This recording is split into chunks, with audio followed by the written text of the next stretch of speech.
My daughter-in-law slid a brochure across the dinner table and said, "We've already toured it for you. They have a room available in March." I didn't argue. I didn't raise my voice. I simply folded the brochure in half, set it beside my water glass, and said I'd think about it.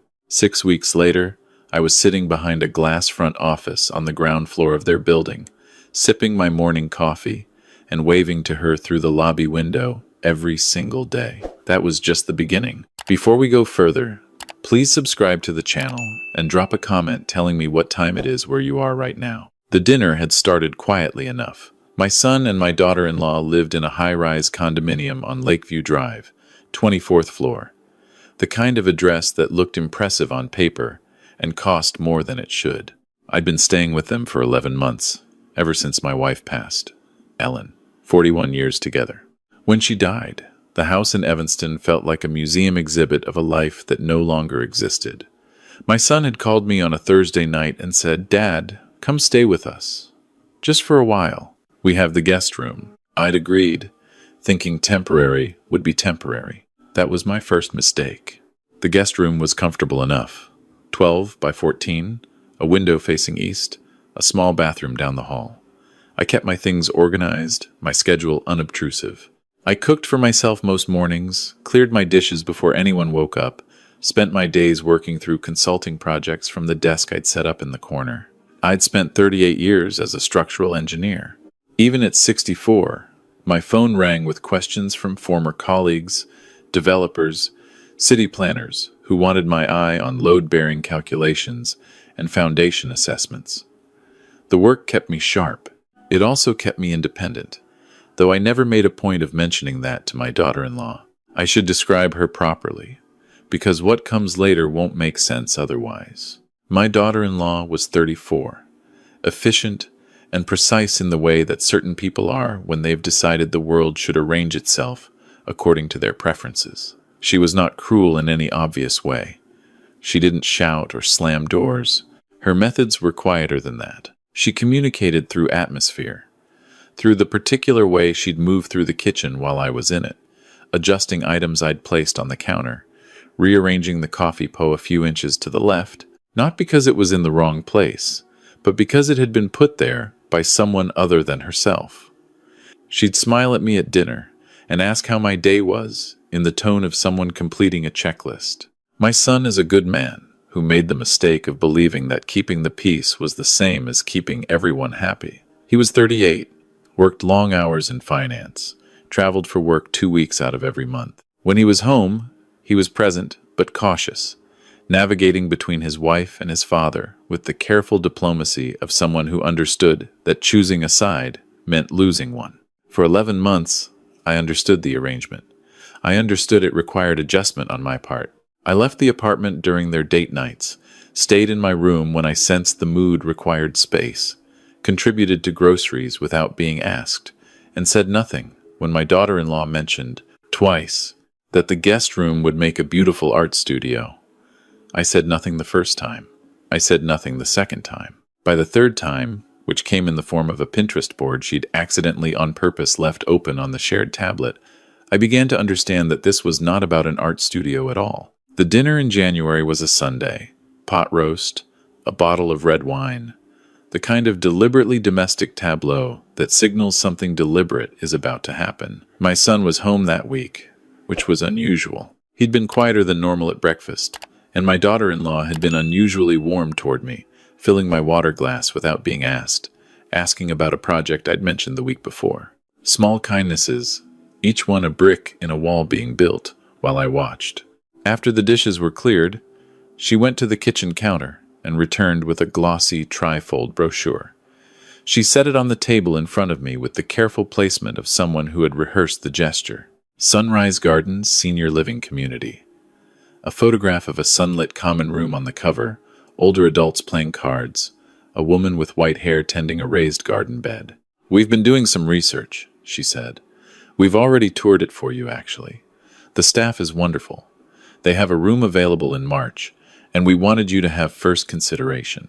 I looked at my son. He was looking at his wine glass with the same focused study he'd applied to his plate 11 months earlier, during a different difficult meal. My daughter-in-law watched my face with something that was not quite warmth and not quite strategy, but existed in the space between the two. "It has everything you'd need," she continued, filling my silence with detail. "Full medical support, an activity center, a library, and it's only 20 minutes away, so we could visit regularly." "Regularly," I said. "Of course, we'd make it a priority." I picked up the brochure. The monthly rate was listed on the inside panel in small but legible font. $4,200 per month for a single room with a shared courtyard view. I folded it in half along its original crease and set it beside my water glass. "I'll think about it," I said. My son looked up then, briefly, and what I saw in his face was relief. Not guilt, relief. That was the thing I carried with me to my room that night. The thing I turned over while I lay on the guest bed, staring at a ceiling I would not be staring at much longer. Not anger, not heartbreak, just clarity. The same clarity I'd felt the first time I'd stood on a construction site and watched a foundation that had been laid wrong, already beginning to shift under weight it was never designed to bear. I did not sleep much that night, but I thought with great precision. The next morning, I ordered my coffee from the lobby cafe downstairs and sat at a small table near the window while the building woke up around me. The Lakeview Towers was a 42-story residential building with ground floor retail, a lobby, a fitness center, and underground parking. I'd walked through that lobby 11 months without paying it the particular attention it now deserved. There were 4 retail units on the ground floor, a dry cleaner, a small pharmacy, a nail salon, and 1 unit at the corner with a paper sign in the window. Available for lease.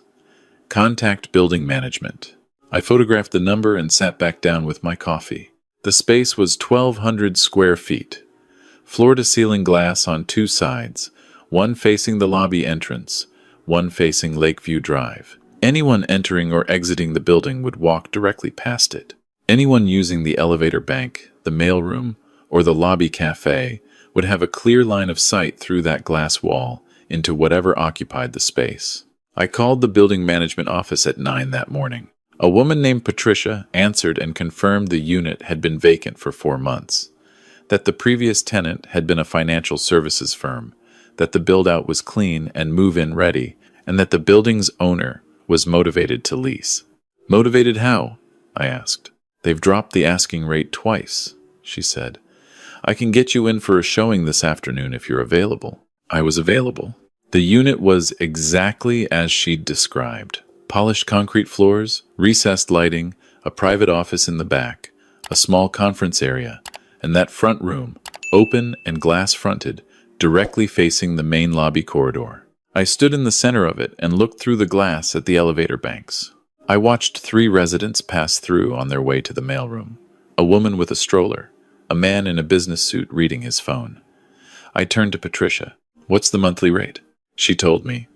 I negotiated a 12-month lease with an option to renew, a modest tenant improvement allowance, and a move-in date of February 1st. We shook hands in that empty glass room, and I drove home to think. In my room that evening, I opened my laptop and reviewed what I had. My pension paid $4,400 a month. My consulting income averaged another $3,000, sometimes more. I had investment accounts totaling just over $1.6 million, managed conservatively but generating steady returns. A savings account with $230,000 set aside for exactly the kind of decision I was now making.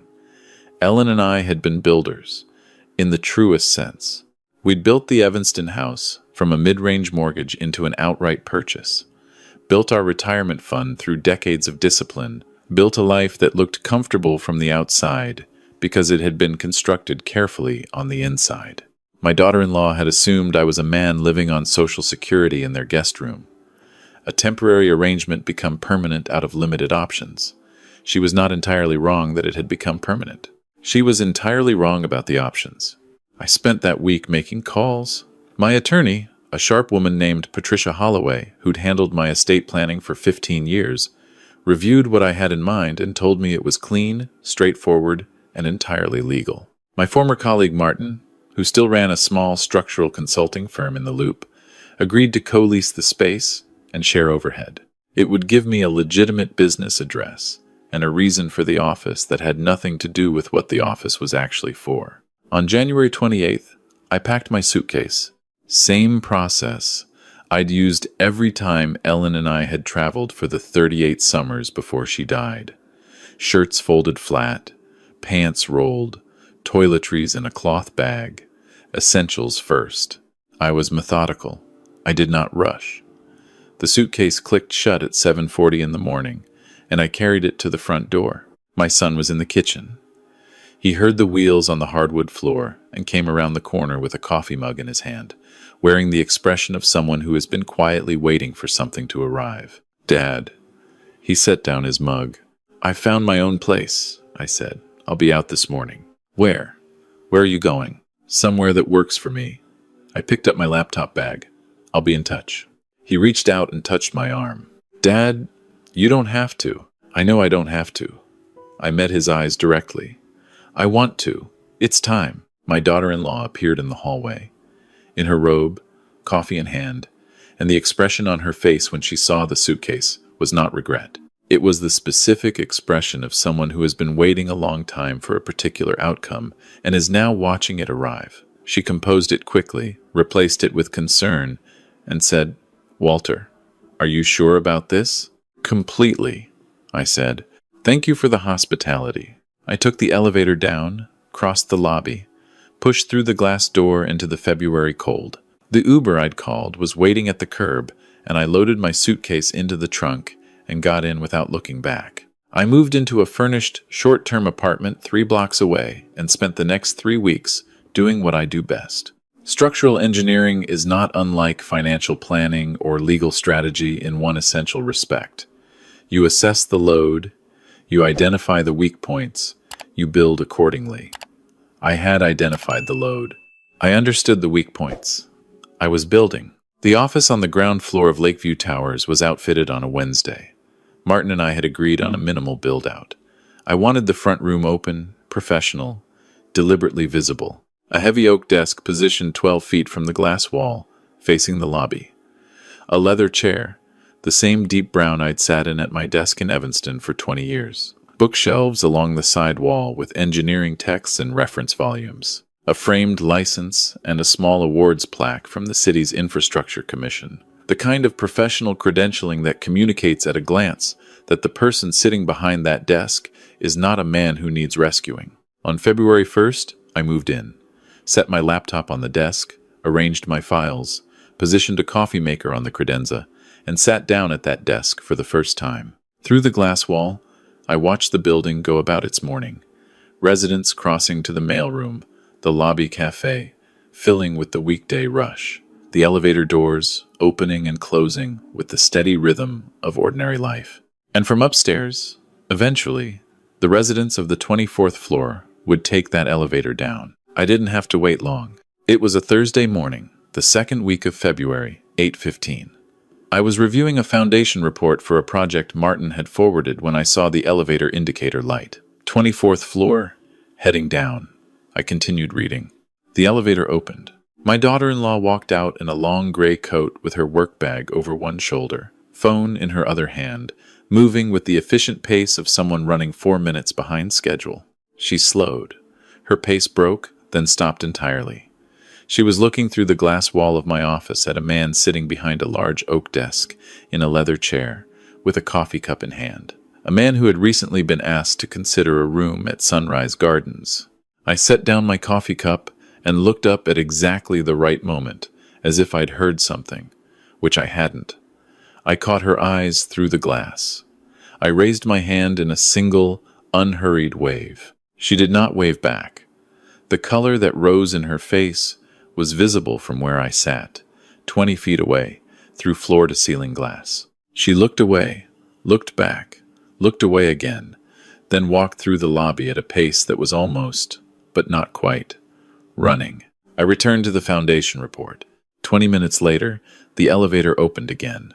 My son came through in his suit, laptop bag on his shoulder, moving the way he always did in the morning, slightly hurried, checking his watch. He stopped outside the glass wall, stared.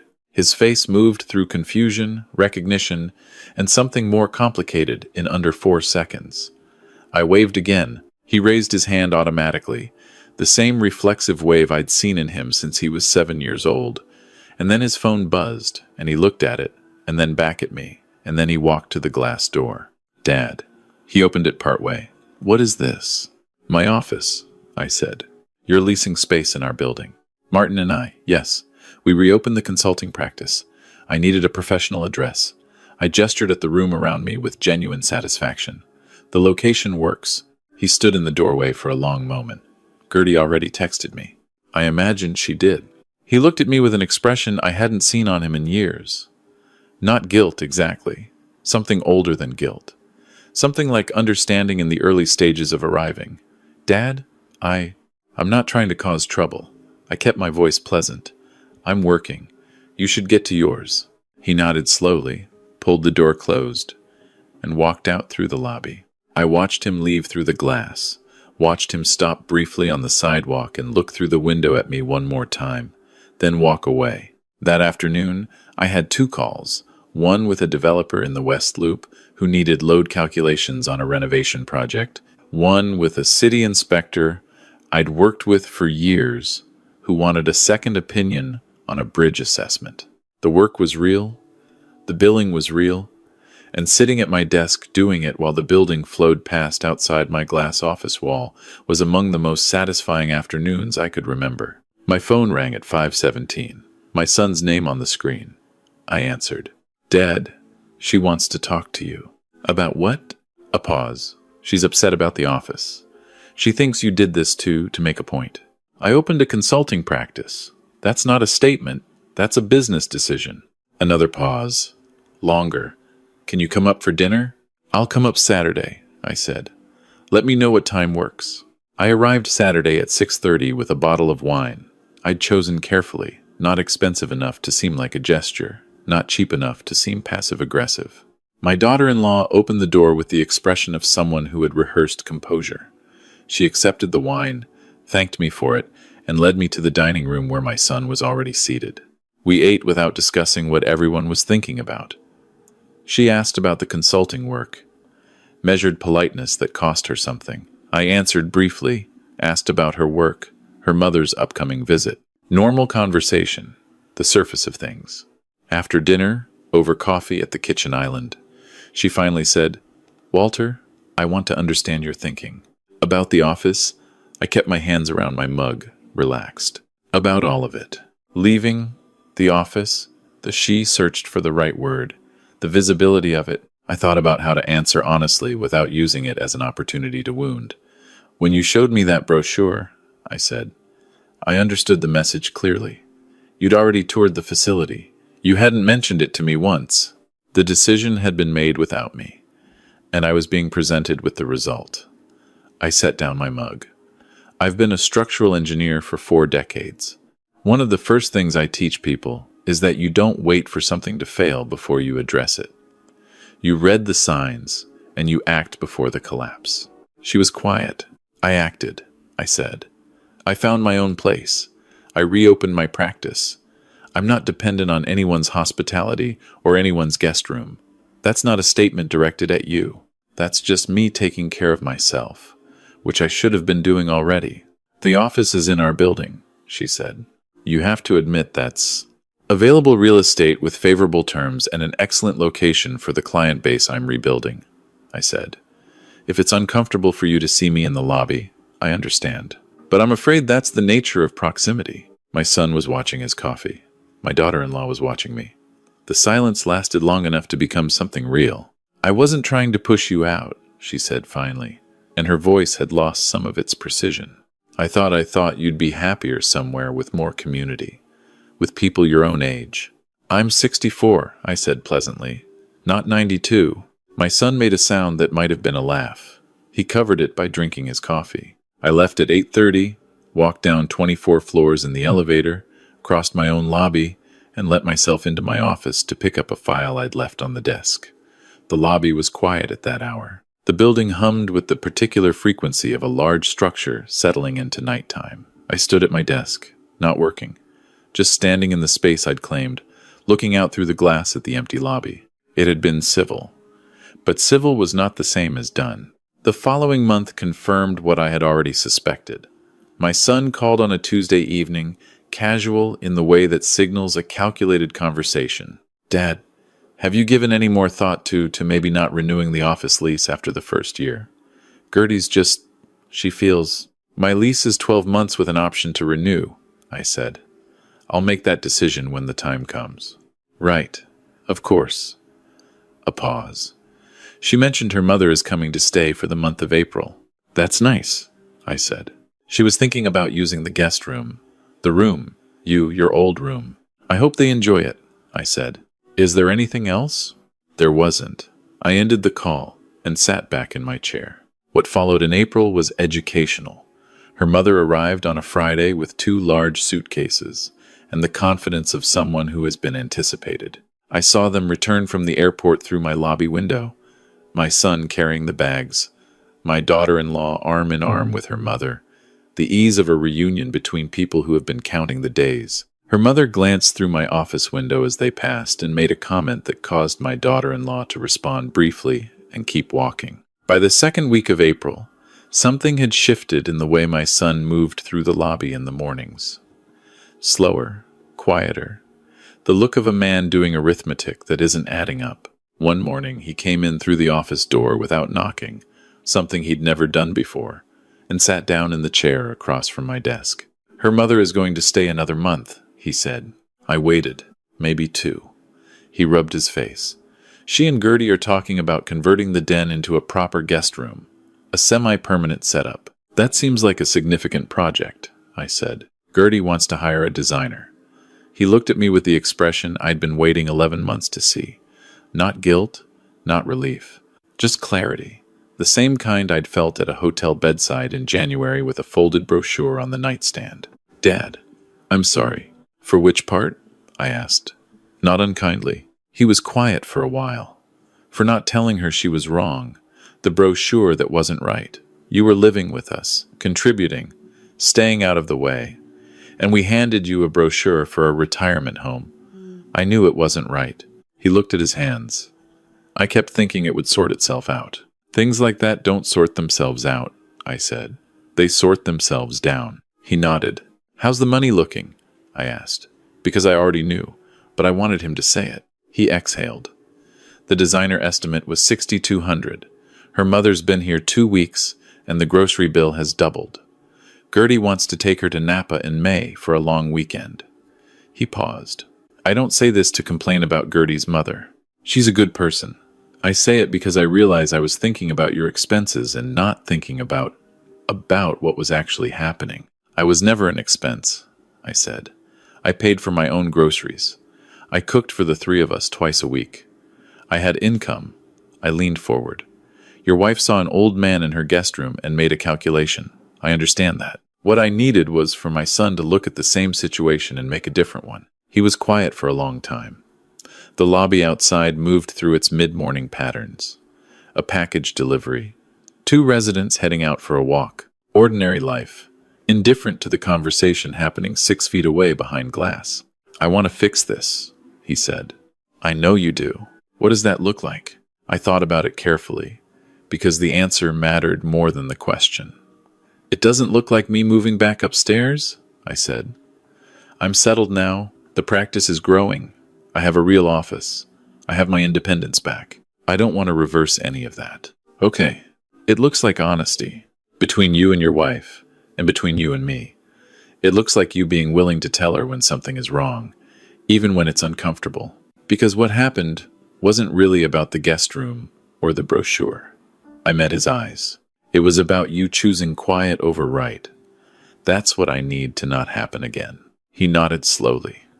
The nodding of a man absorbing something he already knew but hadn't been able to say out loud. "I'll talk to her," he said. "Really talk to her this time." "I know." He stood, shook my hand with both of his, the way he'd done since he was a teenager, trying to be formal, trying to be grown. I squeezed his hand and let him go. The conversation he had with his wife that evening was visible in fragments through my lobby window. Not the words, never the words, but the body language told enough. She stood with her arms crossed at first, the familiar defensive architecture. Then gradually, over what must have been an hour, the arms lowered. She sat down on the couch. He sat beside her. By the time I turned off my office lights and walked to the elevator bank to leave for the night, I could see them through the window of the small cafe across the lobby, together at a corner table with 2 glasses of wine, talking. It was not a resolution. It was a beginning of one. 3 weeks passed. I watched from my glass room as the dynamics across the lobby shifted in small but readable ways. Her mother's departure at the end of April had been preceded by a conversation I could only observe. My daughter-in-law on the sidewalk with her phone, walking tight circles the way she did when something was genuinely upsetting rather than strategically upsetting. The resignation in her posture afterward was real. Whatever had been said had cost her something. My son came into the office on a Monday morning in early May, 2 coffees in hand, and placed one on my desk without being asked. He sat across from me. "She wants to apologize to you," he said. I waited. "I'm not saying it'll be graceful," he continued. "I want to be honest about that, but she understands what she did was wrong, and she wants to say so. Not because I'm asking her to, because she's been thinking about it." "What changed?" I asked. He looked at his coffee for a moment. "Her mother staying. The money conversation.